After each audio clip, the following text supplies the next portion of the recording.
now-ish, something like that. Usually, this is another thing that I have set up, and it's just kind of set it and forget it. I know if I press the start streaming button, all the satellites in outer space will start hooking up, as Ron White says, and things will work. But the heck if I know how it works nowadays. YouTube's trying to push us into like this other streaming format that they have, and I keep procrastinating on moving over because I know it's going to be another IT ordeal that I got to deal with. That reminds me of that bit that he's done 2 of those bits, by the way. Remember the original sunglasses one? It was like, went to buy sunglasses and they were $300. Yeah. And he's like, I have a box at my house that talks to outer space. Yeah. And that doesn't cost $300. Oh, man. Yeah, I hear you.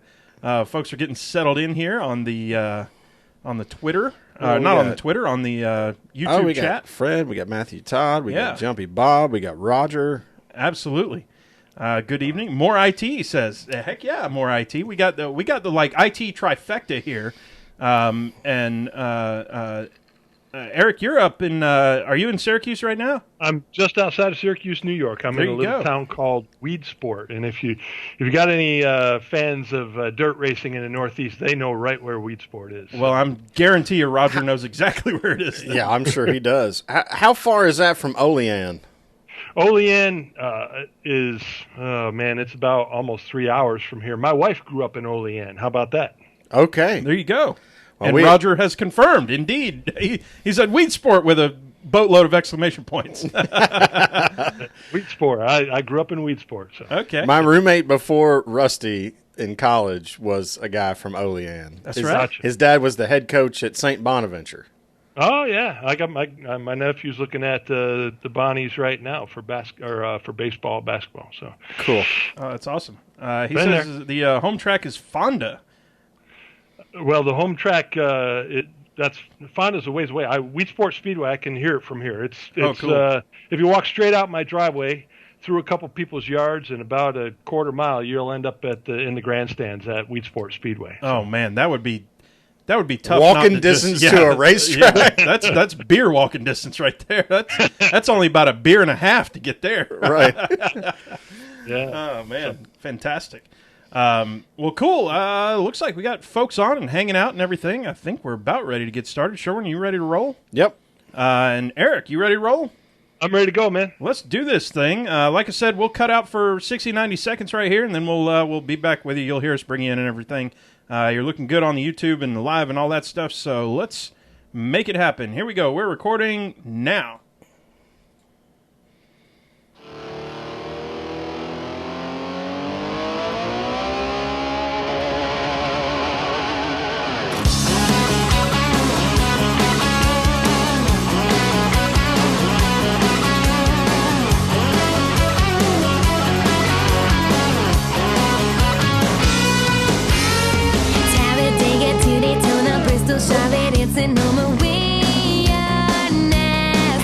Welcome, y'all! Roval! That's right. This is the Pregame Engineer Tug Air Racing Podcast, episode number 213. It's Tuesday, September 24th, 2019. I'm Tug Air Rusty Wallace in the PETM Podcast Studio. Pregame Engineer Andrew Sherwin. What's up, dude? I say this every week, I think, but I think we have one of the most unique guests in order to provide us information that we'd otherwise not have access to. This is an angle on NASCAR that we haven't heard before, and we're about to hear y'all. So sit tight, stay tuned. Y'all know what the deal is before we do this. The PETM Podcast is sponsored by you. That's right. You go to patreon.com/PETM. Join the Watch and Drink Club for as little as $1 a month. Get that free koozie. Best part is every cent in 2019, we're once again donating to sponsoring drivers. So join the PETM Posse today. Be a part of the sport you love. This week's show brought to you by our official sponsors at the $5 and up per month level. Those are Laura Henshaw, Aaron Beard, Robert Keplinger, Coleman McClay, Mary Kettner, Ryan Kiefer, Patrick Cleary, Jeff Brown, Brendan Crow, Kathleen McDonald, Stacey Wright, Brendan Carl, Rika Porter, Jumpy Bob, Les Miller, Julie Bosley, John Pearson, Eddie Greer III, Younker Motorsports, David Mullins, Patrick Johnson, Brett Morris, Crystal Smoke, Fred Rosato, Chad Knapp, Stacey Coleman, Matthew Camper, Lisa Chinana, Rick Houston, Todd Oliver, and Sarah and Barry. Woo! You did it. You know what? That one flowed really well. I think you actually slowed down and went faster, as we say in racing. Turn left to go right. Yeah. Back the corner up, get off of it a little bit better. Oh, man. Well, before we get to our guest, Sherwin, we do have to say we just, 30 minutes ago, got off the line with Brandon Crowd at Lap Traffic. We were his guests this week on the show. Y'all be sure to go over there and take a listen. We're going to be going a different route with the show this week than over there, so you can get double dose of PETM. Or if you're tired of us, definitely don't listen to any of us. But hey, if you're listening right now, you're already listening. Go hear us over there too. We had a blast with Brandon and everything. So looking forward to listening to that myself. Sherwin?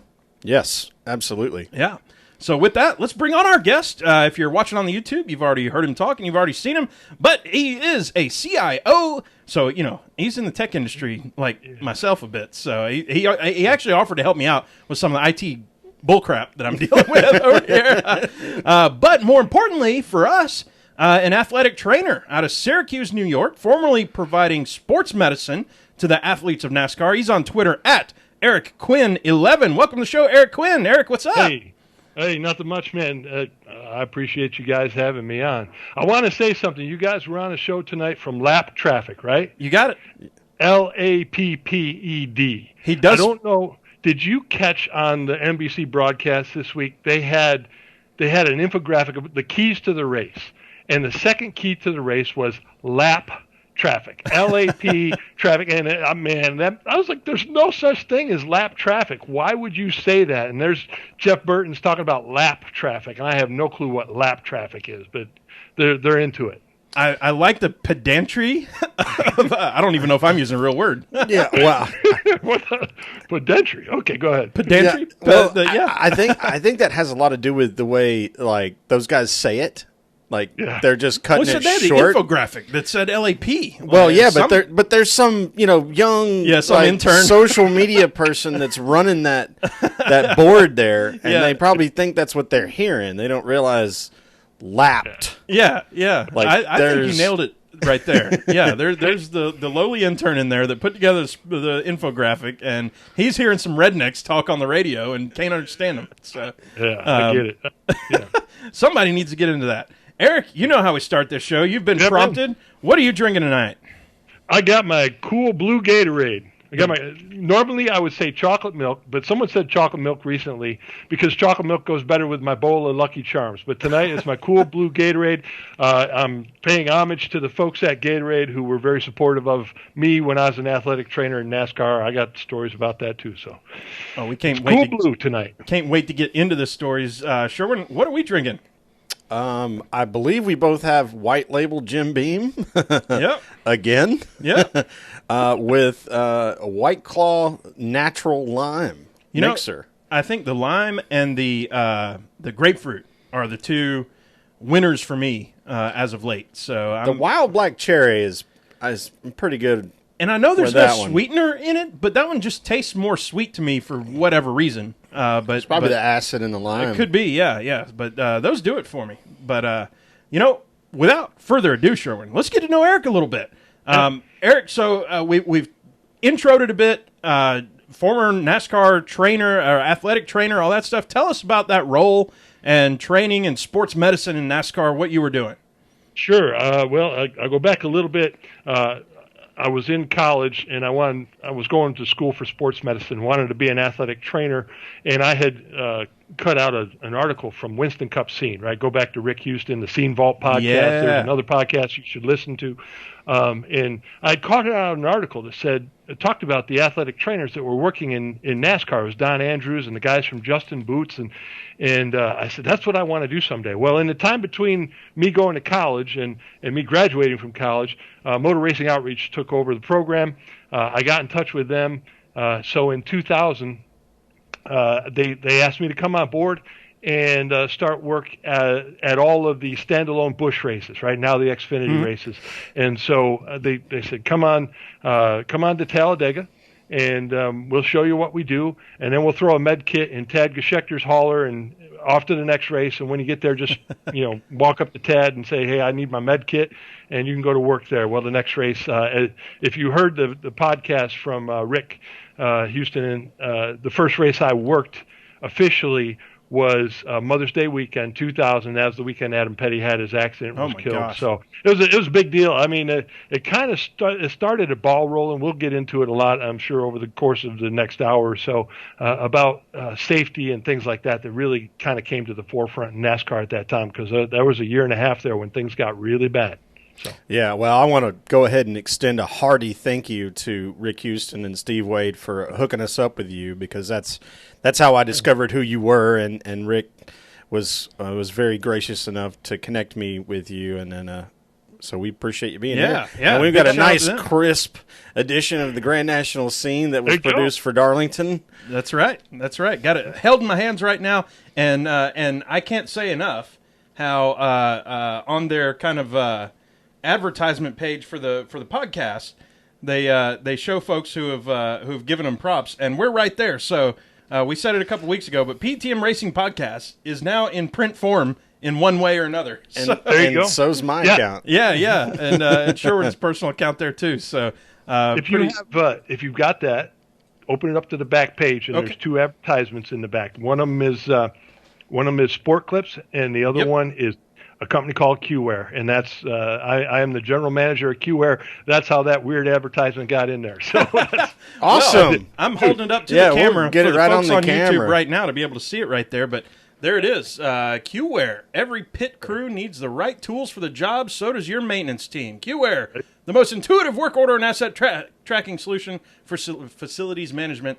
That's awesome. How it's so cool how there's like all these full circles in all these in the NASCAR community, and how it all works out. I'll start with this one, Eric. Tell us about what some of the biggest challenges that you faced and overcame as a NASCAR athletic trainer. What were some of the big things? And you've already talked about. I mean, you've pretty much hit us with the big bomb right there with the Adam Petty deal. And I'm sure there were challenges there, but some of the things that you face, whether it be individual drivers or in general or safety or whatnot. Well, first of all, you need to understand the role of an athletic trainer in NASCAR. So if I was an athletic trainer in the NFL, if there's someone that gets hurt on the field, I'm going to go out on the field. I don't do that. Nobody does that in NASCAR, not athletic trainers, but they have the safety team that does that. They got the ambulance drivers and stuff like that. So here's a story. My very first race, like I said, was Talladega 2000. I land in Birmingham, Alabama, right? And I'm at the airport, and I know I'm getting ready to connect with Phil Horton, who's one of the athletic trainers who's working with Motor Racing Outreach, and I've seen Phil on TV. So I meet up with him at the airport. We get in the rental car, and we're headed over towards Pell City. And he's asking me, how did you get into sports medicine? I told him I'm an athletic trainer at a college here in New York, and I've been doing stuff in high schools and stuff like that. And I said, where'd you get your start? He says, I was with the Milwaukee Bucks and stuff like that. And he's going through his story, and he goes, just so you know, it's different here. I go, well, I figured, he goes, no, he goes, people die here. Oh, geez. And I was like, wow. This is my first day. Literally, I've been with the guy for 10 minutes in the car. Funny. He's like, yeah, people die here. I'm like, dude, I know that people die.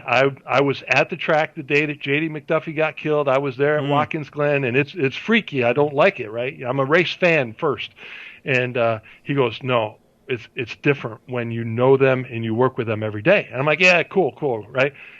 Wouldn't you know, 2 weekends later, I'm up in New Hampshire and that happens. But here's the thing. The challenge was learning what race car drivers go through, because I went to college and I was in all these classes for sports medicine, and you learn about ligaments, and you learn about muscles, and you're looking about ACL injuries and shoulder injuries and things like that. Mm-hmm. And I worked hockey teams and football teams, and I even worked gymnastics and swimming and all these other sports. What I wasn't prepared for was, never in a football game has anyone ever said, oh man, the linebacker just hit the quarterback and he burst into flames. That I wasn't ready for that, right? This is something that happens. People are bursting into flames in racing. So I was like, okay, so now I'm dealing with some flames. One of the first things I remember, I think we were in Martinsville, and Kenny Schrader comes in and he goes, what do you got for burns? And I said, well, what do you need? Where are you burned? He said, I can't show you. It's a Kenny Schrader story, right? He goes, I could drop my pants and show you, but I can't show you. I'm like, all right, I'm surprised he didn't. That's Kenny Schrader all the way. Yeah, right. Right. So I'm like, okay, so the first thing I got to learn is burns, because that doesn't happen. You might get a rug burn or something from artificial turf, but we're talking second, third degree burns, and things get bad. And the next thing to happen is Rick Mass is having some issues with carbon monoxide poisoning, right? But we don't know what it is yet, and we got some speculation about what it is. And then the next thing, Tony Stewart comes in one day. We're in Michigan. Tony Stewart comes in. He says, Eric, I got an issue. He goes, man, I got a bad headache. And I'm like, oh, maybe you're stressed out. Tony's got a lot of things going on. And so I do some stuff that athletic trainers do. But I asked him this question. I said, have you had any Coke today? He drinks like a 12-pack of Coke every day. And I'm like, go drink a Coke, come back and tell me if you still got the headache. And he goes, okay, I'll go do that. He goes, just so you know, I've had the headache every time I get out of the car this week. He goes, I did a dirt race over in Indiana. I did a couple other races. He goes, every time I got out of the car this week, I had this massive headache. And I'm like, that is not normal. And so now I'm thinking, is this the same thing that Rick Mast has been facing with the carbon monoxide poisoning? So get in touch with Dr. Jerry Petty down in Charlotte. He ends up finding a way where he can do this odd blow into a balloon test to get carbon monoxide testing. It's kind of a rough test because the drivers really don't like it when you draw blood right after a race, and that's really the true way to test for carbon monoxide poisoning. But come to find out, we go to Sonoma the next week, and Tony's going, what do I do? I got the headache again. I said, tell you what, go get on some oxygen at the infield care center, get on it till the headache goes away, then go do whatever you got to do, whether it's a winner's circle interview or go do your press conference.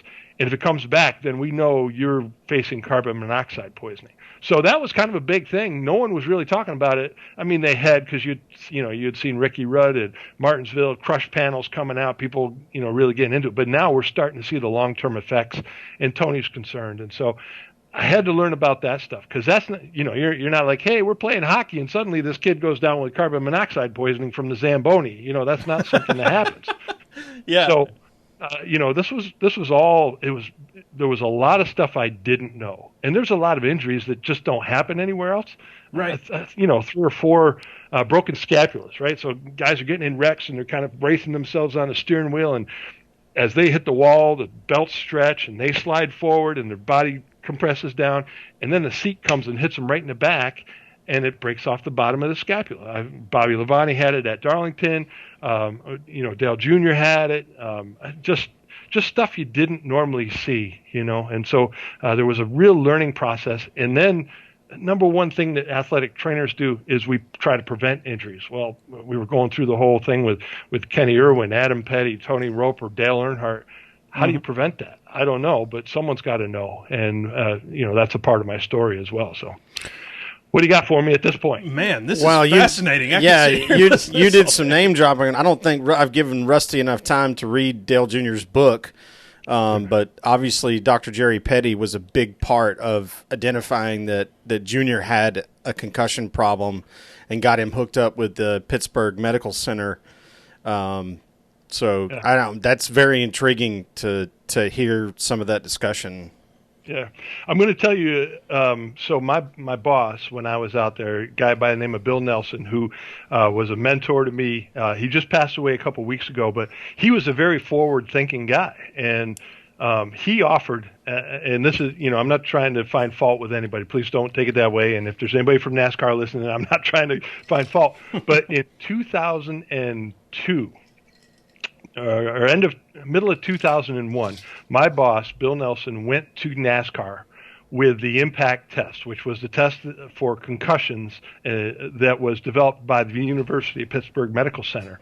And he said, we will do it in our trailer. We will do these concussion tests on the computer, because we had a tractor trailer that was a training room, physical therapy clinic. And we said, we will do it in there. We'll keep it all confidential. And NASCAR said, we aren't really interested in having that information.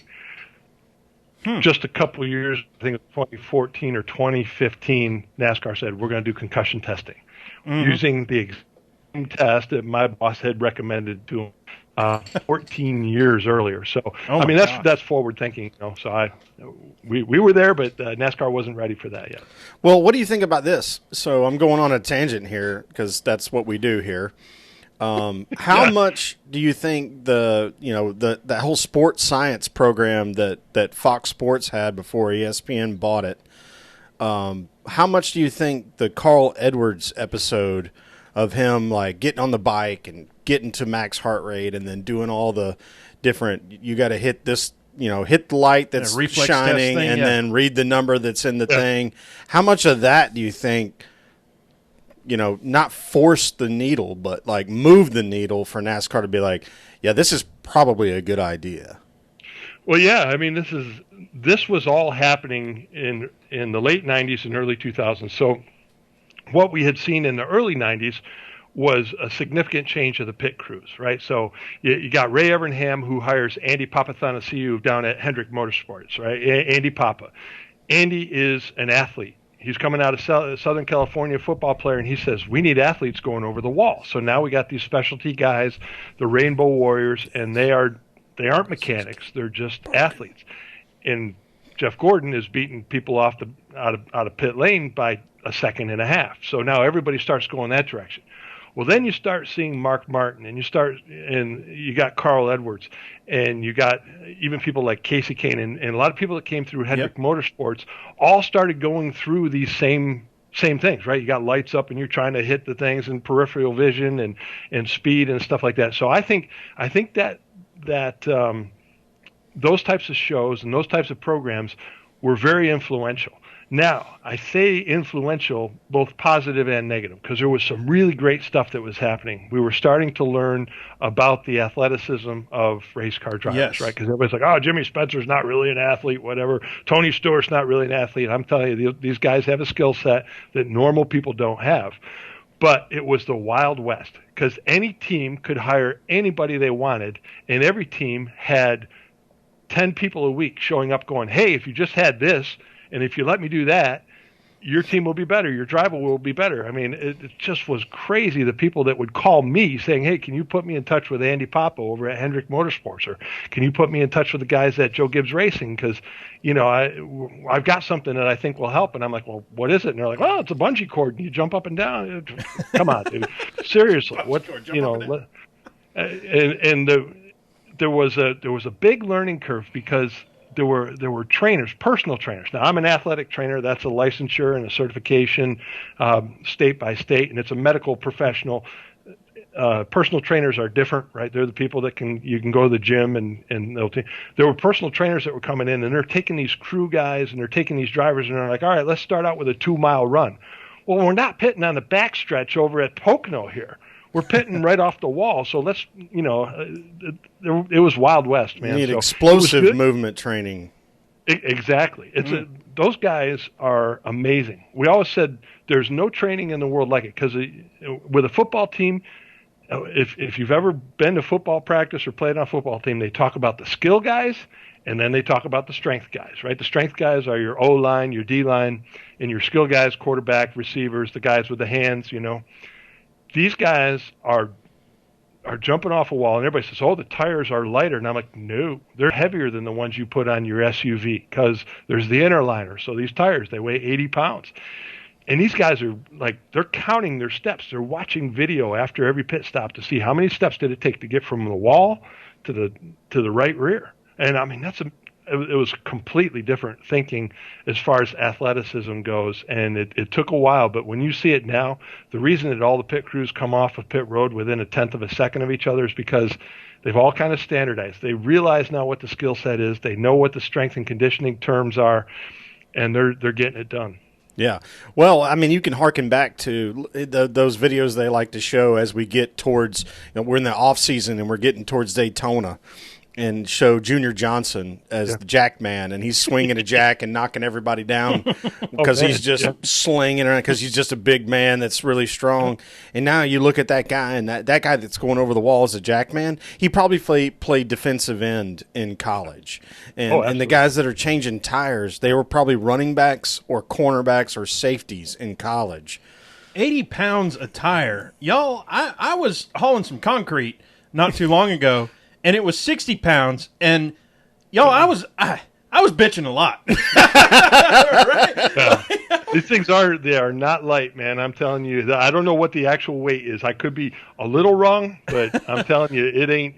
It's not like they're holding these 15-pound, 25-pound tires. These things are heavy. They've got the inner liner, which is like having two tires on one rim. It's a steel rim, and so I mean these guys they're doing it, and lots of shoulder injuries with those guys, because they got their arm twisted around and they're trying to put.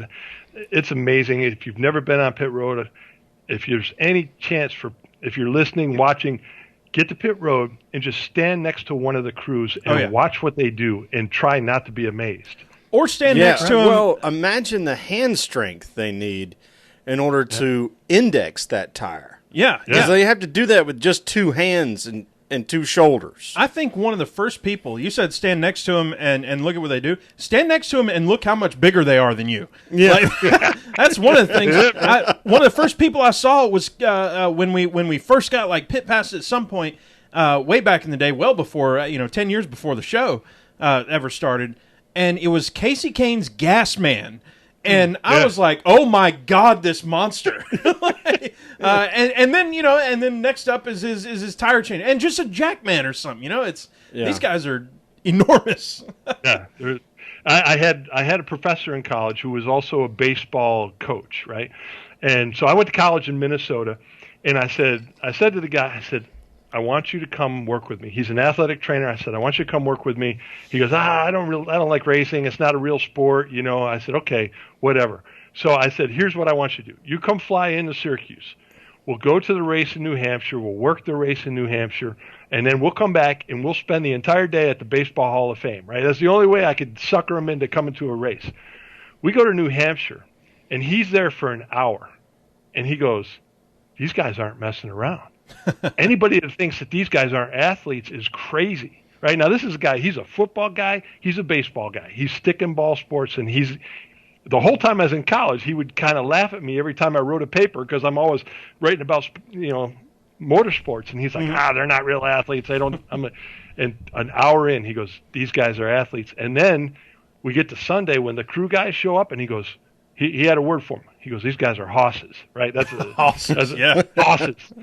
Some people know what that means. If you're in football in the Midwest, you know what a hoss is, right? If you're in Nebraska, you know what a hoss is. Yeah. Yeah. And down in the South, that's one of them. Yeah, without a doubt. All right, Hoss, what's going on? And you mean Hoss is the same as Big Man? Like, hey, Big Man. Like that's a deal. It's a compliment. I want to talk a little bit. So you've talked about safety a bit in terms of, I'll call it the reactive way, where folks are coming to you. Carbon monoxide poison are coming to you, and scapular, or hey, do you have anything for flames for my junk? What are some of the proactive things that you were involved in as far as safety in the sport? So in 2000, the end of 2000, obviously we were facing this crisis because we had Adam Petty, Kenny Irwin, Tony Roper in crashes. Now, Tony's happened in Texas, and Texas is big and fast. But New Hampshire, 2 deaths at New Hampshire, and, man, I felt so bad for Bob Bear up there, the nicest track owner in the world, and this stuff is happening, and people saying we shouldn't be racing at New Hampshire. But the guys who invented the Hans device, right, Bob Hubbard and Jim Downing, and Bob was the mastermind behind it. Jim was his brother-in-law who was a racer. They had invented the Hans device 25 years before that, right? So it's not like the Hans device was a reaction to the Earnhardt death. 25 years before Earnhardt was killed, the Hans device was created. He had been trying to get into the garage area in NASCAR. Nobody was really interested in listening to what he had to say. And so my boss, again, forward thinking, was at this conference put on by a group called the International Council of Motorsport Sciences. So Terry Trammell, Steve Olvey, the doctors that worked in IndyCar, and a few other people started that organization.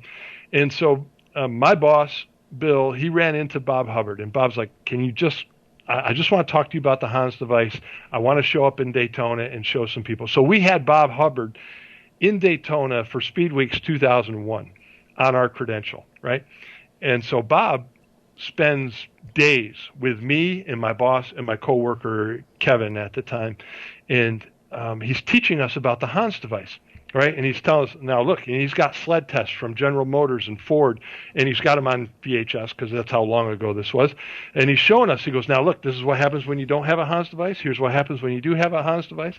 And it's amazing, right? So without a Hans device, the head comes forward, the body starts to slide forward in the seat, and then the belts tighten up, and then the belts stretch. And depending on what kind of belts you have, they'll stretch anywhere between 8 and 15%. And then the body crushes down. And when the body crushes down, it'll crush down by 60%. So it's only, if you're 10 inches thick at the beginning, you're only about 4 inches thick at this point. Oh. And then what happens is, because your head isn't tied to anything, it starts to go forward like this, right? And it gets to the very end at the bottom. And when it can't go any farther, it breaks the bone right at the base of the skull. So at the base of the skull, you have this hole that your spinal cord comes through. And on each side of that is the carotid artery coming up. Mm-hmm. Well, when that breaks, it breaks in the shape of a donut because it's kind of thicker around that hole. Ooh, and when it breaks there, it severs the carotid artery and the person bleeds to death. Okay? It's a hangman's fracture, basilar skull fracture. Yep. In the moment of impact, in a 35-mile-an-hour delta V, a change of 35 miles an hour. Remember, Earnhardt's change delta V was about 39, maybe a little bit more, maybe 42 miles per hour was all this change in velocity. Mm-hmm. At 35 or 36 miles an hour, the human head weighs about 1,400 pounds. Good night. In G-forces. Yeah, so that's what we're talking about, right? So after the Adam Petty wreck, people are like, he was a skinny kid, he had a skinny neck, that never happened to Jimmy Spencer, that never happened to Earnhardt, they're a lot stronger. Well, dude, the thing that was saving people's lives was their head was actually hitting the steering wheel. Oh, right? My gosh. So, and it was stopping their neck from getting all the way to that point of flexion. Mm-hmm. So Bob Hubbard tells us, he goes, the dangerous wreck is the one that happens at 1 o'clock, where you don't hit the steering wheel and there's nothing beside you and you kind of go out the side. And that's what happened. So a couple days before the Daytona 500, there's a Goodies Dash race, right? And in that race is a guy by the name of Christian Elder. He was a Busch Series driver for a while. But Christian Elder comes in, he has a wreck in the Goodies Dash Series race. And he's like, man, my neck is really sore. I go, yeah, I saw the wreck. It was bad. And he goes, yeah, it was weird. He goes, when I was done with the wreck, he goes, I was looking out the bottom of my helmet. And I said, let me show you a video. So I showed him this video that Bob Hubbard had given us, and that's exactly what happened. The head goes down, and the helmet stays kind of straight up, and the face comes out the bottom of the helmet, and that's where the whole fracture happens. So anyway, Bob leaves the track, right? He's there the morning of Daytona 500, 2001. And he's getting ready to leave the track. The race starts, and he takes off and he says, well, Eric, and to my Bill and Kevin, nice seeing you. He actually signs a hat for us that says, thank you to everything, MRO, and leaves us a Hans hat. And on the way, he gets on the plane, an Earnhardt accident happens, right? Mm-hmm. And so he gets on the ground and his phone is blowing up. What's the deal with the Hans device? So he calls me and he says, Eric, listen, I'm not going to be in Rockingham next week. And so if you can do me a favor, there's going to be a lot of questions. He goes, we're going to have some people there, but he says, they're all going to come to you. I'm sending them to you. Just get them fitted in the Hans device. Let's get something taken care of here. So that was where it started. And then, of course, you had people like Randy LaJoy who were starting to do things with the full containment seats because that was a part of the problem. Mm-hmm. A lot of the drivers had these little aluminum shark fin pads on the side, and they're like, oh, that's all I need. Well, 1,400 pounds will push that out of the way in like nothing. So, Randy starts creating full containment seats, and then you've got people like Simpson and Schroth and these other companies that start building they have a 5-point harness, but they're starting to build 6- and 7-point harnesses, which with a 5-point harness, you have this strap that goes, straight down. And if you get in an accident, it hurts. And so you don't really ever tighten up that belt. And so the 6-point harnesses and the 7-point harnesses actually go back and pull your pelvis back into the seat. And that keeps your spine from whipping. It actually reduces the spinal whip by 40 to 50%. So we started learning about that, and then we started learning about the different kinds of belts and the full containment seats. And then, of course, out in Nebraska, they're testing the safer barriers. And so things started to really started to roll at that point. But then it was a matter of just trying to get all this information down to the lower racing series, because NASCAR was good, IndyCar's pretty good, F1's had the Hans device since the late '90s, but man, when you get to dirt series and the short tracks, there's still a lot of people that are a lot of improvement to be made, not well equipped. Yeah, dude. I got a big old head. I bet I got like a 1,600-pound head. When it comes to Well, I did some math a few weeks ago because I got into discussion on Twitter with somebody about impact force, and why is it that an Indy car can hit the wall at Indy, for instance, at 220 miles an hour, and it's potentially less devastating than a stock car hitting it at 160 miles an hour. And I just did the quick math, and I'm like, the stock car is so much heavier; it's double the force. The inertia and like all that stuff. The impact force is 2x. It's like 470,000 pound feet of force with an Indy car at 220, and with a stock car at 160. I might have done 180 because that's about more what the straightaway speed is for the stock cars. Was almost 900,000 foot-pounds of force. Wow. That's crazy. Wow. The force is unbelievable. The one thing I've learned a lot of things from John Melvin, who was a crash test expert that was hired by just about every automotive company in the world. We had Tom Gideon from General Motors, who was their safety manager in GM Motorsports. And they taught me a lot. And one of the things that John Melvin said, and I was having lunch with him at Daytona, and he said, Eric, the problem is there's two factors, force and time, right? So the human body's unbelievable. It can take this massive impact as long as the force only lasts thousandths of a second. But as soon as it starts to last tenths of a second, there's big problems, right? So there's the force and time issue, and he said that's where we end up having problems. So you can do one of two things. You can lower the force by greatly increasing the time, right? You can say, okay, this force is going to push, but it's a mathematical equation, or we can lower the force and increase the time, or we can have high force, but it's got to be a very short period of time. And NASCAR just hit that place where between the front end of the car crushing down and then finally getting into the frame of the car, it just was so much force on the human body that it was causing some significant issues. But the biggest issue was that basilar skull fracture.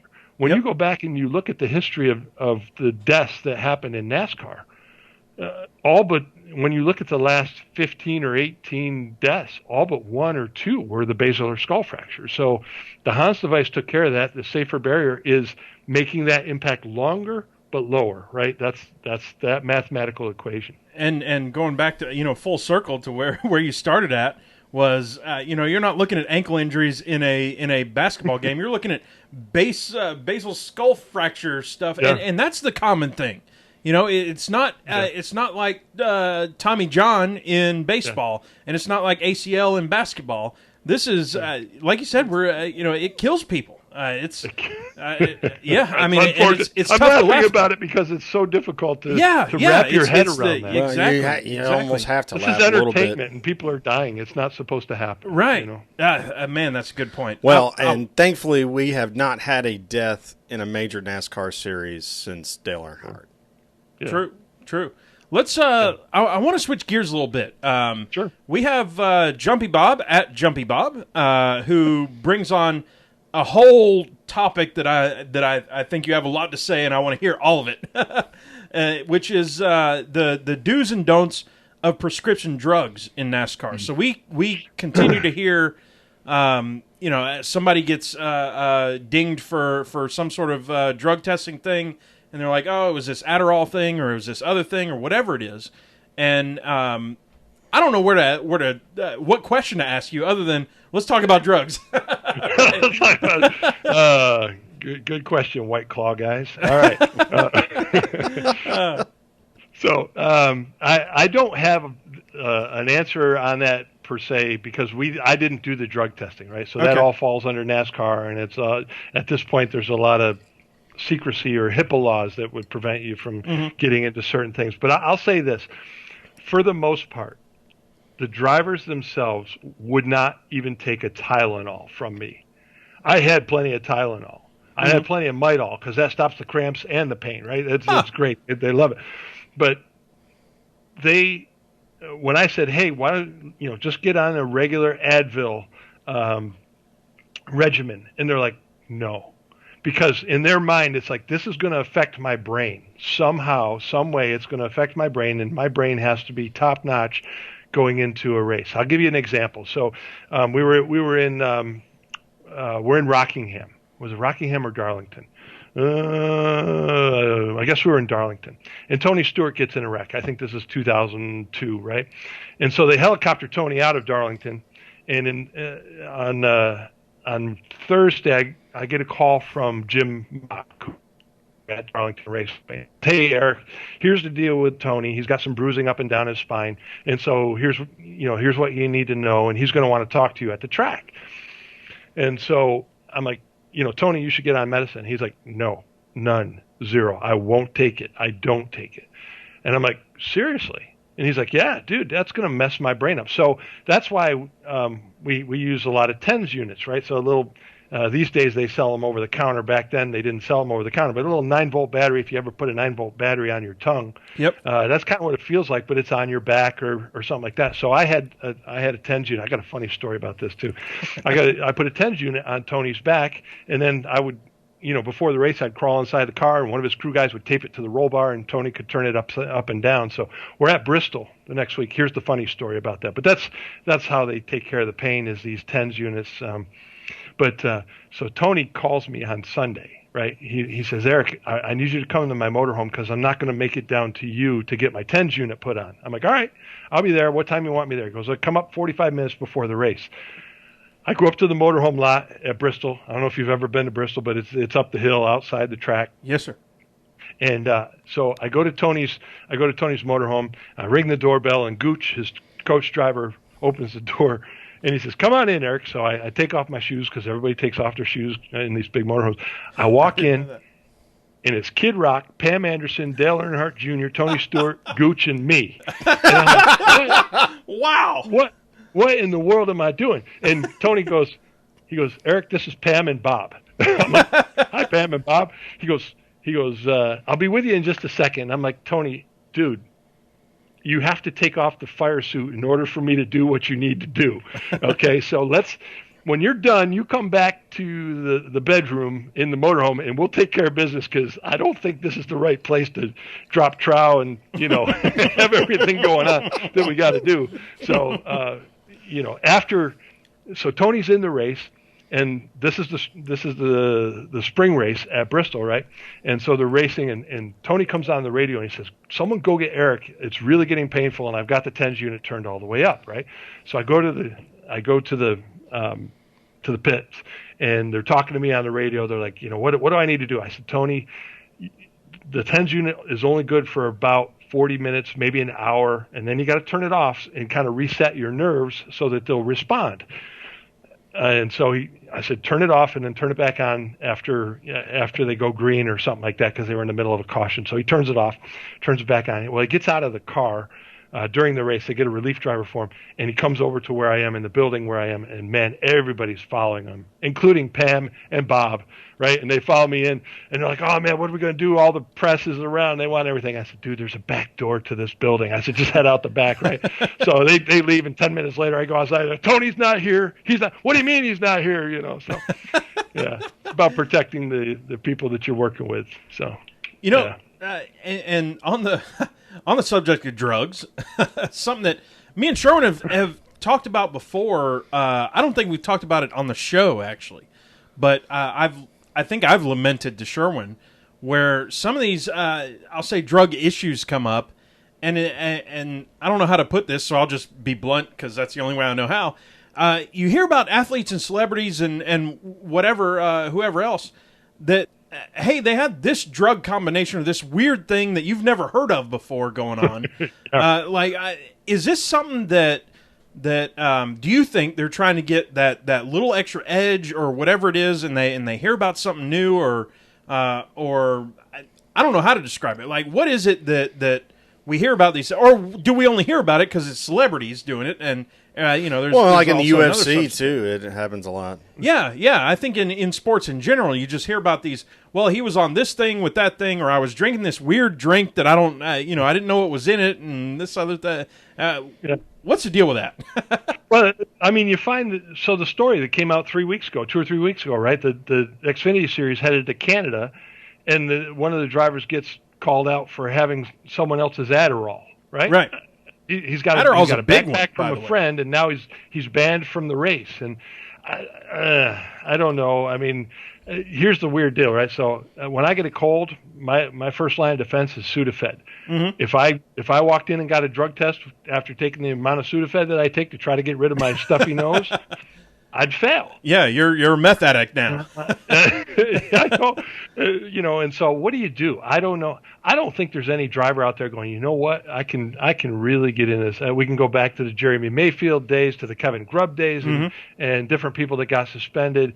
And what kind of drugs, we don't really know, because NASCAR was a little more secretive with some of those, and some of them may have been recreational, whatever. There's always been rumors of certain people, certain drivers that were on drugs, and they were like, whatever, but they weed themselves out. And I'm not a pharmacologist. I don't know all of the stuff that NASCAR tests for, but I can't think that there's a lot of drivers out there right now that are going, what would really give me an edge? The stuff that makes everybody else just freak out, because Adderall is actually a stimulant. So maybe someone is taking Adderall going, well, look at me, I've got great peripheral vision, whatever. But I just don't see it. I can't imagine that there's a lot of drivers doing that, especially knowing when you look today, dude, these guys are running marathons, they're biking, it's crazy how in shape they are because of the Carl Edwards thing and the Mark Martin thing, and now Jimmy Johnson and Bobby Labonte and all these guys that have come through. I just think that there's a perception that from NASCAR that we got to draw the line somewhere. What is that line? Well, let's take a clue from some other sports, because and who knows, maybe by the law, a driver has to fall under the same restrictions as a crew member, right? So a guy who's carrying tires might get an advantage with steroids. A driver, probably not. But so maybe so that they don't get in trouble and there's no lawsuit saying, hey, you pick out certain people and you test them one way and you test me a different way. I don't know. I can't answer that. This is not a legal claim. I'm just saying that that's a possibility, maybe. Sherwin, it was like 2 years ago, I think, and we had the pharmacist on, who was, and I can't remember her name now. And she was the one that dropped that knowledge on us. And Eric right here just kind of glossed over it real quick, but Adderall is actually a stimulant. Like if your kid is jumping up and down and going crazy and they're diagnosed with ADHD, we give them a stimulant, which is Ritalin is also a stimulant. Yeah, counterintuitive in all that. So. But she explained all the points of that, and I got to go back and look now at what our guest was there. That's the wife of one of the guys that hosts the Tomahawk, whatever it is, podcast. Yeah. The Braves podcast. This stuff is fascinating to me. I do think. What were you going to say? No, I'm I did have something, but I've lost it. Oh, it's all good. So let's move on to this one and talk about some conditioning stuff. Working with drivers and what so I'll start with this. Lap Traffic at Lapped Traffic PC, and that's LAPPED. Don't get the ED. PED. Yeah. LAPPED Traffic PC. And Brandon asks, what type of conditioning goes into getting a driver ready for a 600-mile race, or a race or a race inside a car of over temperatures over 100 degrees? Other extreme racing conditions, and kind of as a corollary, I would ask, is there kind of different training for different situations, like day versus night, or which track you're on, or summer versus fall? How different the temperatures are and stuff. Just want to go into the training aspect of that. Yeah. Well, there's a number of things, right? So the when Jeff Bodine brought power steering into NASCAR, it kind of changed the strength and conditioning that you needed to do, because the old Cal Yarbrough sitting this far away from the steering wheel, didn't need all that bicep training as much anymore. Yeah, you don't need quite as much. But I remember Mark Martin saying, you still got to be up on the wheel. You don't want to sit with your arms out here for the next 4.5 hours. You want them here so that you're just not wasting that extra energy. So there's that. Obviously, I got my boys at Gatorade, who, again, with my boss, forward thinking, he got in touch with Gatorade and said, let's do something about hydration. That's actually how my boss got in. He was looking at why drivers were what we refer to as falling out of the seat after some of these races in Martinsville and races that, where it's hot. For a fan, it's 94 degrees out in the stands, but why is a driver, getting out of the car and collapsing beside the car? So he was really interested. So my boss called Gatorade, and Gatorade, they said, you know what, let's test them. So my boss would run around with a set of scales, and he would take drivers and get their weight before and after practice. And I remember we were in Watkins Glen.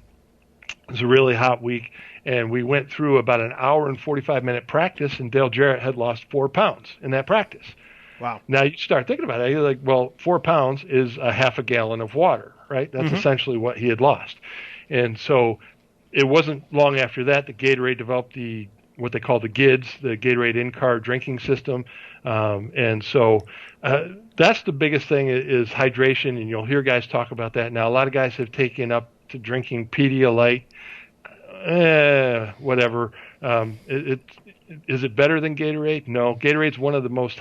This isn't a Gatorade endorsement. They don't give me anything, but they do test their stuff. They've been testing their stuff since day one. It was developed in a lab, not some sort of soft drink company. It was developed down at the University of Florida, and so they've done a lot of testing, and so hydration is key. The other thing that they've done a lot of testing on, and I've learned this through the International Council of Motorsport Sciences, is the heart rate goes way up. Now, they did a lot of testing to figure out, why does the heart rate go up in a race car driver? Is it because they're excited? Is there just this high intense thing that's just got their heart racing? And they said, no, it's literally, it's all the movements. You see the guys in the car, and it's constant.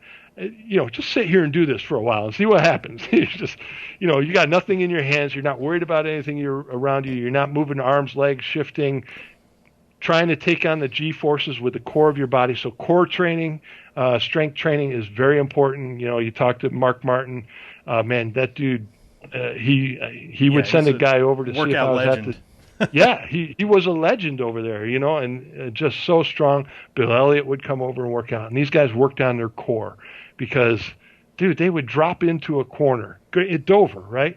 Even Charlotte, Dale Jarrett. We were at the 600, and Dale Jarrett just making a lap around Charlotte. He drops down in the corner, and it breaks his rib. He dropped down into the corner so hard that it pushed him down into the seat, and it cracked his rib. This stuff is, the full containment seat is helping. But you look back at the 1960s and 70s. Well, I do anyway, because I became a fan very early in my life. And I look at, those open seats where they pulled the old seat out of the Plymouth and just dropped it in the race car, strapped in, and off they went. Those bench seat from the back or something. Pretty much. Oh, hell yeah. Some of those old 50s cars were just bench seats. Yeah. With a seat belt. Yeah. Yeah. Earnhardt if they decided to use it. Yeah. Well, it's interesting to me that you mentioned Mark Martin. And being at the forward end of the movement of being in good shape, because I just listened to a little bit of one of his latest podcasts where he talked about how when he got to Roush, he wasn't allowed to be the boss of the car anymore. So he's like, I got free time on my hands. I'm going to go get a gym membership. Yeah. And he talked about that all the time. And he also talked about how Dover was his favorite racetrack. And I have a good feeling that not only did it fit his driving style, but it was also because he thought, I'm in better shape than these guys, and this track is tough as hell. And that's some.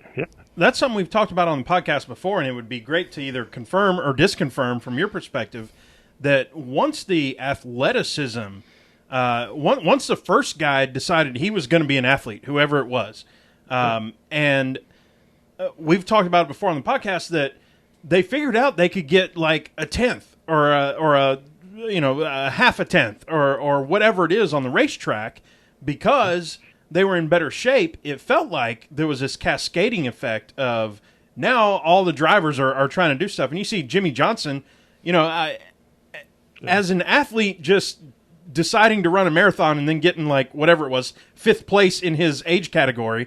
And it's like, tell me these guys aren't athletes. But the fact that they decided that was something that was going to help them on track. Is that were you a part of, or did you see that kind of transition going on? Well, I could see the beginning of it, right? Mm-hmm. Like I said, it was kind of the Wild West, but Mark had some solid stuff coming in. The guy had written a book already on racing, being in shape for races. But again, we saw Carl Edwards, and he was taking. Listen, Carl was a great race car driver, and I love the fact that he stood on it all the way around the corner there in Kansas and tried to make it work. That stuff is great. But you talk about that tenth of a second, and I always told people, I said, if you want to get money in NASCAR from race teams, just prove to them that you can save a tenth a lap. Yeah, and they'll hand you millions of dollars to try to figure out how to do it. Well, when it comes to being in shape, right? When it comes to the training that they do, that tenth of a second doesn't come on lap 1, and it doesn't come on lap 10. But at lap 188, that tenth of a second is there. Yeah. Right? Because you're not. Mark said it. He would say it all the time. He would be sitting in my trailer, and I'd be working on him, and he'd be like, "What's the problem with these guys? They keep falling out of the seat. What is the problem with these guys? Why can't they just figure out that they need to get in shape?" He would be mad at these guys when they would get out of the car and have to take oxygen and have to go get, a couple bags of fluid from the infield care center. He's like, what's going on? And Dick Trickle smoking cigarettes in the car. Trickle with smoking cigarettes. Got them lined up across the front, Yeah, Sherwin, you were saying? Yeah, so this leads me right into something I wanted to get to before we finished. What do you think about the like Josh Wise Academy and how many teams are using his services in order to get their drivers in shape and train them up? I think there's value in it. Most of the time, I think some of the time. So in athletics, we have this term called regression to the mean. Mm-hmm. What it means is you become average. Mm-hmm. Right? Yep. So if you had guys that have never done any sort of athletic endeavor in their life, right? You got a kid who raced cars when he was 6 years old, and that's all he did was build race cars, go to the racetrack. He did dirt, he did go-karts, he moved up to late model, and then eventually got in. He's probably going to be better by going to the academy. If you take Jimmy Johnson and say, dude, go to the academy and see what it does for you, it's not going to do the same thing. He's probably actually going to lose some of what he has unless they're really got something special for those elite athletes. So you try to avoid the regression to the mean. You try to you pick and choose. Okay, who's the market for me? Who can I really get to? Is there value in it? Yeah, I think there's value in it for a lot of these guys because some of them spend a lot of time working on race cars instead of playing football or out running. And listen, I'm a sports medicine guy, not necessarily a fitness guy, but my career, I have a sports career. I was track and field, I was basketball, and it's kind of helped me through my life to stay interested in keeping in some kind of shape. But these guys who didn't have that, certainly these types of programs are going to help them and do well for them. Yeah, I think it tends to be some of the younger guys, like when they get hired on in the Xfinity series, and they're like, we're going to need you to go work out once or twice a week with Josh Wise and his group because we think it's going to benefit you. But to your wider reaching point, like a guy like Dale Earnhardt, right. Never really known for working out, but he worked on his farm all week long. Yeah. Bucking hay, riding horses, those things are all really good for core strength. Mm-hmm. Tony raced 100 races a year in a sprint car in addition to racing a cup car. Trial by fire stuff. Like, do it. You're already in it. Like your body's already conditioned for it. Whether you look like an athlete or not doesn't really matter. I got to tell you, so the thing that gets lost a lot of times is because, let's face it, we heard it on Saturday night, right? We heard the story about Austin Dillon and the silver spoon and all this. But I'm telling you right now that these guys have a skill set that the average person really does not have. And I never really recognized that. But I was I forget where it might have been in Indy or something like that. But we were at a go-kart track with a bunch of race car drivers, right? And they've got these go-karts. Well, there's a bunch of people there who aren't race car drivers. But one of them is Tony Stewart, who is a race car driver. So all these guys get in these go-karts, it's kind of like going to the mini putt-putt course that has golf or go-karts, but they're a little better than that. And they go out there and Tony crushes them, right? They're all trying to chase him down and he's just lapping them. He's just crushing them. And so they come back in and they all park and everything. And there's these two dudes and they're like, dude, we could have beat you if we had an equal cart. And Tony says, you pick the cart. What cart do you want? I'll get in the one you were just in. And so the guy says, I want the one you were just in. So they get in. Guess what happens? Tony crushes them. Right. He does it again. I'm like, these guys, I went to this go-kart track with Ernie Irvin after his accidents, and I could not come anywhere near what that guy was doing. They have a skill set that I don't possess, and most people think they could if they were just given a fast enough race car, and it's not true. So working out and being fit, that's something. Having that skill set, whether you learn it over the course of time or it's natural to you like Tony Stewart has, Jeff Gordon has, those guys, they've got a talent that people don't recognize. Me and Sherman have talked about, we've gone to that Victory Lane karting in Charlotte, and they have the posted times of like the professional drivers. Jeff Gordon was up there and stuff. Scott Speed, all these other guys. Yeah. And to your point, I mean, we're running as hard as we can. We are sore afterwards, and we're breathing. We probably need to be on oxygen at this point, right? And we're 5 seconds behind these other guys. You know what I mean? Like absurdly behind other guys doing this thing in like a track that takes 35 seconds to get around. They're doing it in 30s. It's insane. Yeah, and I think one of the things that is oft missed by people that want to talk about what an athlete is and what an athlete is not, and in terms of how special some of these people are. If you look at Tony Stewart's heart rate trace, he's able to manage his heart rate better than most. Like, I think Max Pappas was the first one to post one from a truck race where his average heart rate was 125. Tony's is. I can't walk to the mailbox at 125. You know what I mean? Like, but Tony's is like between 110 and 120. Like he just, whatever it is, he just doesn't get so excited that his respiratory and his pulmonary, blood system just doesn't react the same way. He's just a different kind of human. Yeah, it's nuts. One last topic I wanted to talk about. So you said that you had rolled back PETM, you scrolled all the way down, blew the dust off our books and everything, and listened to episode number 1, which if y'all haven't listened to it, it was Sherwin talking into a potato and talking about, at that time, which is so cool that we have Eric on right now, talking about when Kyle Busch was going through his recovery after that whole knee thing 4 or 5 years ago, whatever it was. A broken leg and a broken ankle. I shouldn't say knee, a whole leg thing. He had to both. He couldn't walk. Right. And Eric said he listened to that, which, I mean, and we were, that was Sherwin recording on the potato. Then we decided to do the show, or not decided, but we got the motivation to start doing the show. We were total garbage about it, but it was very interesting that you had listened to that. And I wanted to talk about recovery a little bit and what your experience is there and what, some of the things you see in NASCAR, maybe even versus other sports and stuff too.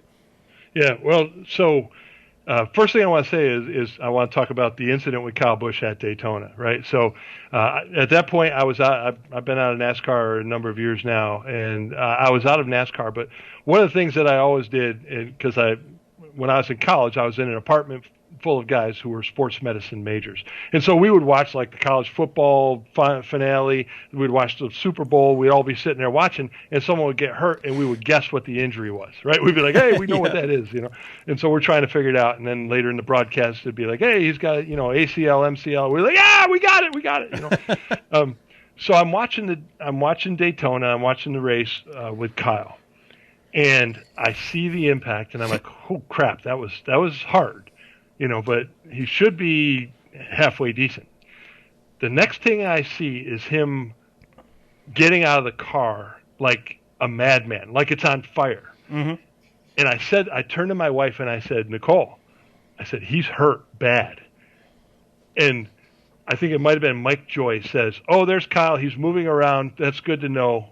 He's not injured. And I'm like, no, look at him struggling. I said, there's something wrong. It's probably his legs. He probably crushed his ankles. Because I've seen that before. I watched it happen, where were we? I think it was Kansas, and Mike Skinner. Mike Skinner was in an accident, and he was pushing on the brakes so hard that when he hit the wall, he broke, he broke his leg, broke his ankle. So I'm looking at this going, Kyle's got a problem with his legs right now. And, I don't know how bad it is. I said, but he's in significant pain. I know this because I've seen people in significant pain, and they don't just lay there and go, boy, I can't wait till someone gets here and helps me. They struggle to get away from it. And I'm like, he's hurt. And so I recognize it. And next thing you know, they're like, yeah, they're taking him to the hospital. He's got serious leg injuries. And I'm like, I told you, just like the college days. I said this. But when it comes to recovery, right, so Kyle sat out a long time, but I was working with Bill Elliott. Bill Elliott had he had broken his femur in an accident, right, and so he knew what pain was. But we were also working with him. He had an accident away from the racetrack where he fell on some concrete and crushed his kneecap, and so. We did a lot of things. He had surgery to repair it, had a mesh put in there. And so when they cut in there, it does stuff to the muscles. And so we were getting him to recover, doing some electric stim to help stimulate the muscles to get him to grow and be strong again. But I've watched the recoveries from so many of these different athletes, right? And that are race car drivers, and they're tough, dude. They are really significantly tough. They get in the car. Bill Elliott used to take his crutches and and I'm like, dude, if you get in an accident and have to get away from the car, what are you going to do without your crutches? And he says, we'll deal with that when it gets here. And I'm like, oh, okay. And you've got people. So here's I talked about Dale Jarrett and his rib in Charlotte. We go to Dover, the hardest track when it comes to physicality. All the drivers will say that it's just hard. And we go to the track the next week, and here's Dale Jarrett, and he's like, I'm in pain, right? So we called a pain specialist. Now, we're not allowed to talk about this at the track because NASCAR at the time had some very significant rules for us. At the beginning, we weren't even allowed to, we couldn't walk more than two of us in the garage together with our shirts on because it looked like some sort of team of doctors coming through, Wow. And so we said we're going to be very quiet because the previous group had been asked to leave NASCAR because they weren't quiet about the injuries. They were doing studies and making them public and stuff like that. So we said, we're going to be very quiet about this. So Dale Jarrett's hurt. We go get a pain management guy, an esthetician, I can't hardly say it, but a guy that puts the Novocaine, Xylocaine in and all that and makes the pain go away, and another physician. And so they put this small tube in Dale Jarrett's between his ribs where the nerve is, and then a sponge with the pain reliever, the Xylocaine, and then we put tape over it, and he gets in the car. So the medicine is going straight to his nerve. It's called a nerve block, but it's the equivalent of what of an epidural that a pregnant woman gets, right? Mm-hmm. So anyway, he's in the car and he's driving. He's doing Dover, and he's like, afterward, he's like, "Oh, thank you so much, and I appreciate that." And we actually kind of got on TV a little bit about this because there was a rain delay, and Matt Yoakum came in and was talking to us. But anyway, about a week after Dover, somehow, don't know how, someone said that Dale Jarrett had an epidural during the race. And there's all this these people are freaking out, going, dude, that's what women have when they're having babies. This guy's out there driving. He can't feel his feet. He can't feel his legs. Oh, no, that's not what's happening. It's a nerve block. We're putting some medicine in there so that he can't feel his ribs. It has nothing to do with the lower half of his body. So, but these guys are extremely tough. They really are. And I've watched the ones that people don't think are tough, work through the pain, and they recover. They recover like anybody else. A broken bone takes 8 weeks to heal, and muscles and tendons and ligaments. And I saw it all, whether it's a crew guy. And the thing about crew guys, they face the pressure that the drivers didn't face. And that was, if they couldn't perform, they were worried about losing their spot on the team. Right. Because there's another jack man, there's another tire guy, there's another gas man. And so those guys, they'd get run over 1 week, and they're back out there the next week. They'd get burns all up their arm 1 week, and they're back there the next week with some sort of padding on, because they're like, this is my job, this is my livelihood. I cannot not function out here. So. Yeah. Yeah, well, for everybody out there having fun on the chat wall there, I had an epidural when I had my ACL surgery, and we're talking about 22 years ago when I had my ACL repair, and I had an epidural, and I had a very interesting experience trying to pee after that. Oh, man. Well, y'all, this has been one of the most fascinating episodes we've had possibly ever. Be sure to go listen to Lap Traffic Podcast, because we talked about Truex winning. We talked about the Eric Jones disqualification. We talked about Christopher Bell coming in, the worst kept secret in NASCAR and all that stuff. We talked about all that stuff, and we wanted to be sure we brought to you today this unique perspective on things. And we've almost run out of time. Before we do have to gas it up, because it is the Roval, y'all. And there it comes.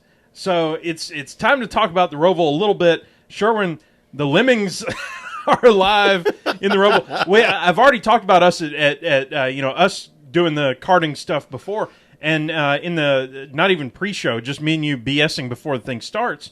And we were talking about the you were looking at the video of Brad Keselowski kind of running off the track, yep, and everybody following him. And I said it was funny how. Whenever we go karting, whether it's at Victory Lane or whether it's up here at Andretti's near your house, if I'm following you and you mess up, I'm messing up. Like, I am following exactly what you're doing. If you took a left and took a straight-on hit into the wall, I'm doing the same thing. So it's funny to me how they're doing the same thing as professional race car drivers, Yeah. and the Lemmings deal, it's pretty funny. But let's go ahead and make some picks. Sherwin, we got schooled by a comedian who hasn't watched NASCAR in forever, and we asked him who you rooting for or who you got this race, and he goes, Jimmy Johnson. Just he's blurting like, out. His uncle's a big fan, and he picked Jimmy. That's right, and Jimmy finished 10th. You picked Joey, who finished 11th, and I picked Kurt, who finished 18th. So shout out to DJ for schooling us in our own dojo, if you will. Yeah. So with that, let's make some picks for the Roval. Eric, go right ahead and give us that first pick for the Roval. MTJ makes it 3 in a row. How's that? I don't think you'll be the first or last to make that pick this week on any of these audio publications that are going out. That's right. Sherwin, we both made picks in the Lap Traffic Podcast. Go ahead and tell the folks who you were with, or change your mind. You can get 2 here. Well, you only get a honk, or you only get the horn for this podcast, by the way. Oh, yeah. Well, so if you change your mind, it's okay. But I think I think I'm going to stand pat. I'm going to go with hometown boy Chase Elliott. Man, he's good at road courses. Yeah, and I'm staying with mine just because, again, I want to blow the horn if it happens. I'm going with Joey Logano. I don't foresee any what I was saying on Lap Traffic. I don't foresee any surprises here. Anybody, that win to get in type of thing. I think we're seeing these guys who are running really well to continue to run really well. Well, they actually turned that backstretch chicane into something that looks a lot more like Watkins Glen. Yeah, man. Yeah. So I excited think to we'll see a that. breaking zone there where we didn't see one last year. Eric, this has been an absolute, not just blast. We've laughed. We've learned more than I can expect to learn in an hour and 10 minutes. And this is what, episode number 213 for you guys? it is. Someone call Dale Jr. and tell him that you only get 212 good guests. At 213, you hit the bottom of the barrel. Okay, nobody's ever heard of me. That's okay. I would say at 213 we've peaked, and it's only downhill from here. I would say if I'm Dirty Mo Media, I'm calling you tomorrow. No kidding. And getting you on Dale's deal because he obviously has a much bigger audience. And you have experience with him too. He knows you. He kind of knows. There's a whole conspiracy theory. So after the Earnhardt deal in Daytona in 2001, the night before the race, and I'm not trying to create conspiracy theory, but some of your fans will go, you know what? What's this guy talking about? I'm about to get people to hate me.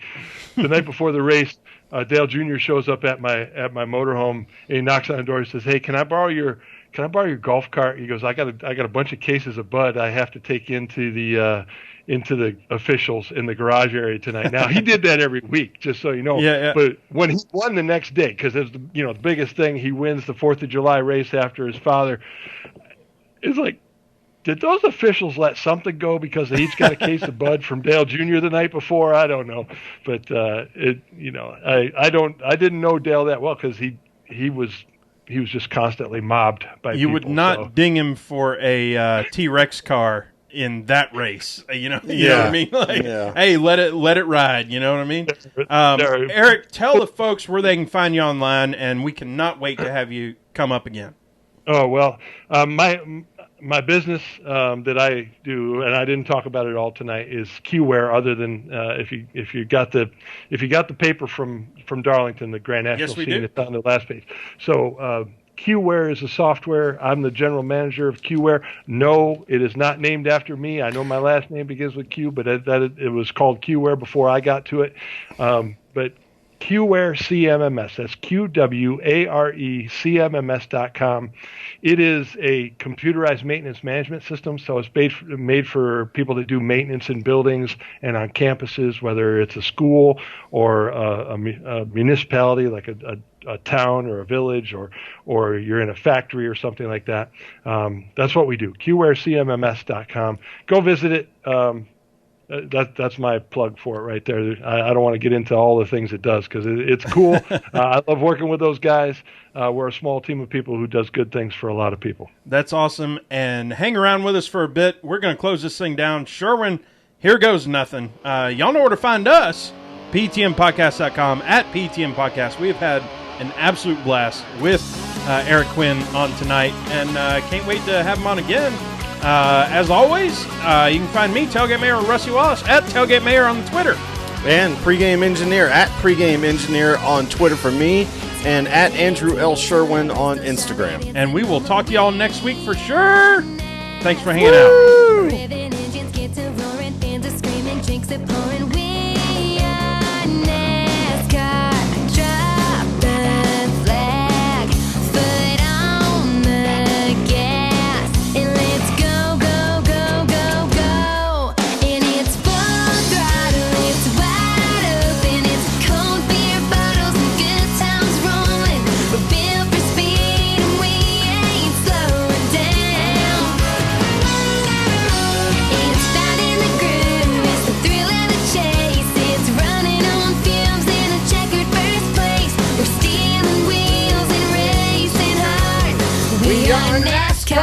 We are NASCAR.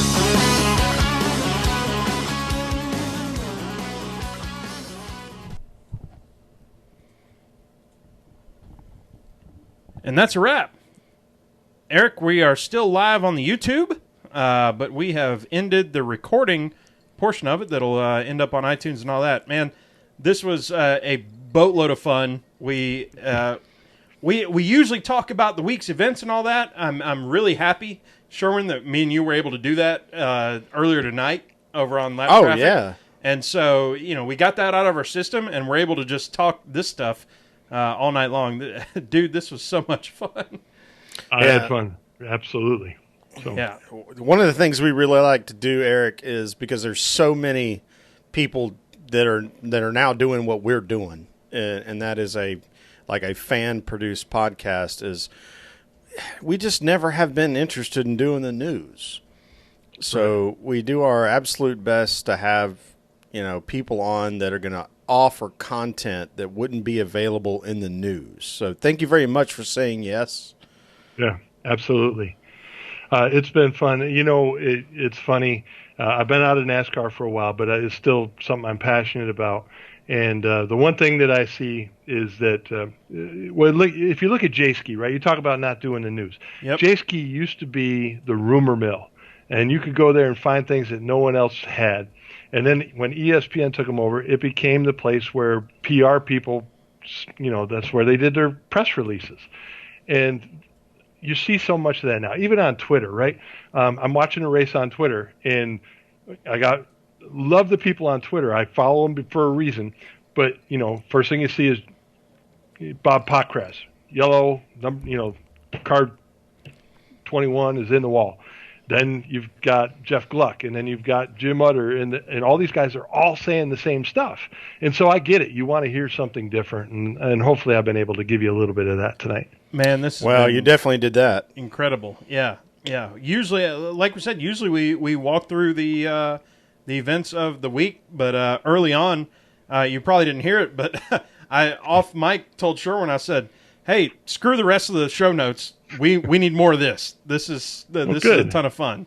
So we've been since it started, we're all in. Yeah, I appreciate that. Yeah, no, it's been good. My dog's been quiet, so I haven't had him yelping or her yelping in the background, and so it's been fun to do this with you guys. So I'm glad Rick Houston was able to connect us. And we've been we've talked with Rick Mast on this show many times, so we've got another thing to kind of bring up with him and say, hey, tell us about the CO poisoning thing and your relationship with Eric Quinn. So he might not remember me. I don't expect anybody to remember me, but he will. He was there, and he was certainly. We were looking at him going, what's going on? Because they didn't know. We didn't really look at carbon monoxide poisoning, and when Jerry Petty got involved and he started looking at it, and we started seeing numbers that were off the charts, right? So so many parts per million. You hope with CO that it's less than 10 parts per million. Drivers were getting out of the cars and they're 40, 50 parts per million, 70 parts per million with CO. And then we started testing some crew guys, and the tire changers, the rear tire changers, are coming out with these massive numbers because they're right behind. It was crazy what we were seeing, and I'm glad NASCAR's taken that on, and that's really been important because the concussion thing, dude, that will blow up someone's life. We're watching it with the football players as they get later on in life, but the carbon monoxide will do the same thing. We didn't know what was going to happen with Rick Mast. This was all new to all of us. Yeah. So. Yeah. So you just hit on something. I'll be right back. Yeah, Rusty's going to run off for just a second, but you just hit on something that I can't let go, because what we saw in the I believe it was the Xfinity series this weekend was a driver stalled his car going into the pits, and he's trying to refire it, and he didn't understand what that means for his rear tire guys. And they basically just got lit up from all the residual fuel that was in the carburetor. Yep. And they're like, hey, you can't fire that engine back up until these guys get over to the left side. And, you don't learn that until somebody teaches you that. But that guy got smoked. Yeah. And it's happened. I mean, it just – the crew guys – to me, by the time I had been in NASCAR for a while, everybody's fascinated with the drivers, right? People know I worked in NASCAR. Did you know Mark Martin? Did you know Dale Earnhardt? Did you know Junior? Did you know? Yes, I met them. I might have been friends with them. I might not have been. Ward Burton was a good friend of mine. I love Ward to death. But the crew guys were fascinating to me because no one knew their names. If you knew who they were, you referred to them as the Killer Bees or the Rainbow Warriors or something like that. You did not know, you didn't know the names of the guys. I knew who they were, and I would see them every week, and I'm like, you guys are awesome. You get, take a look now, the importance of a pit stop. You can't pass on the track because of aero. At least that's what the drivers are saying, right? So where do you pass? You pass on the pits. Well, how come the pit crew guys aren't making as much money as the driver? Well, they used to only get paid $200 a weekend, and then the Rainbow Warriors did some stuff, and then Dale Jarrett's UPS team did some stuff, and they got that price up, and that's good for them, and lots of bonuses. But man, it was fascinating working with those guys, and to watch them when a car comes sliding through the pits, and their first instinct is to jump up in the air. I don't have that instinct, right? My instinct is to run. Well, if I run, I'm going to go out on pit road and get killed by someone else. Right. But their first instinct is get up in the air so that you don't go under the car. And so I loved, just being a part of the crew guys. They loved spending time with us, and it was fascinating to watch them. It was a part of the race that had never really fascinated me before. Yeah, that's really cool.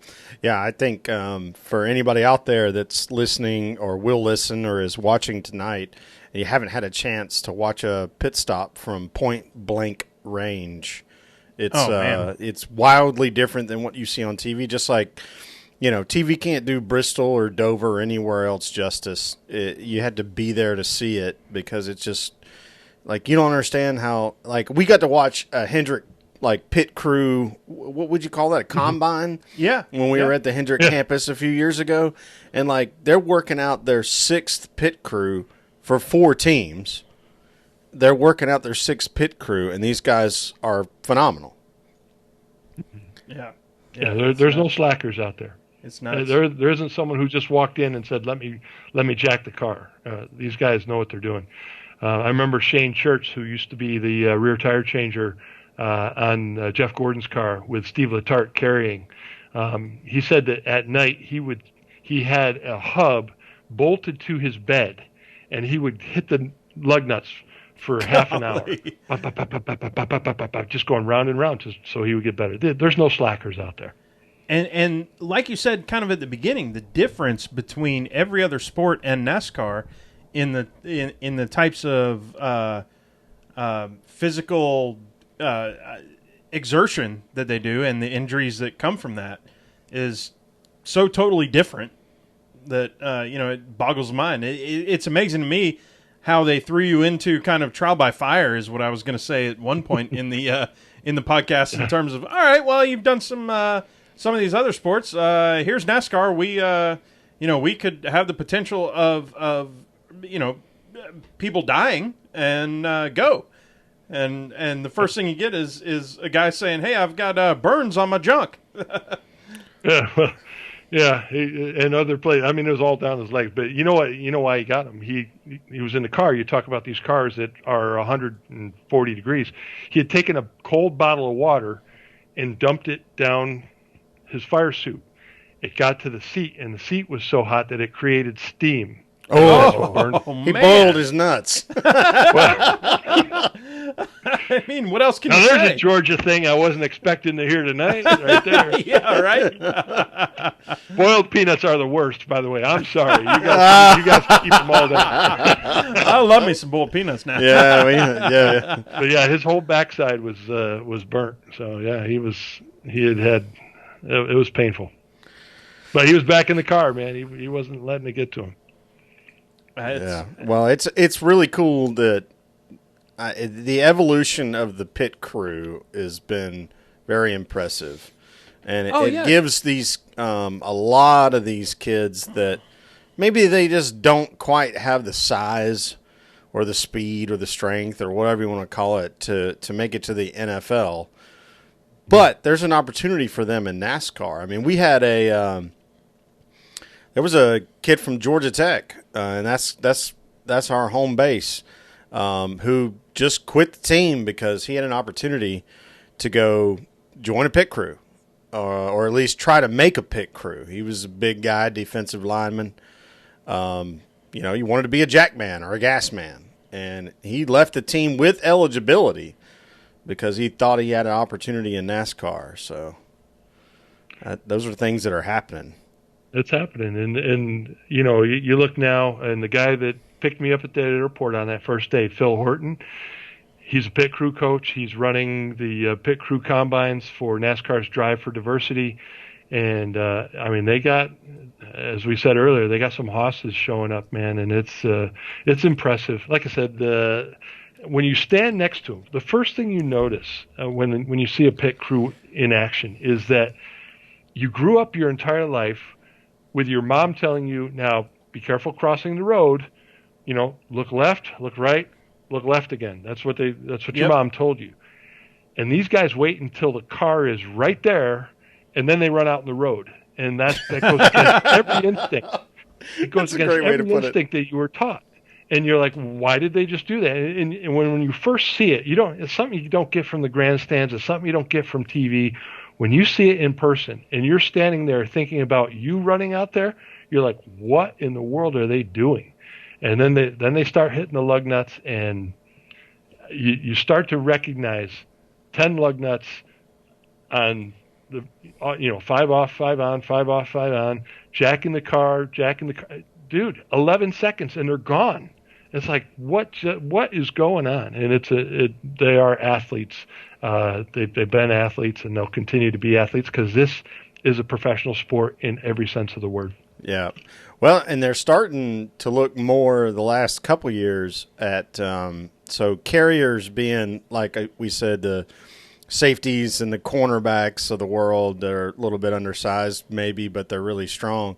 But the guys hitting the lugs, they're getting like second basemen and shortstops and third basemen because they have such great hand-eye coordination. Yeah. Mm-hmm. Mm-hmm. Yeah.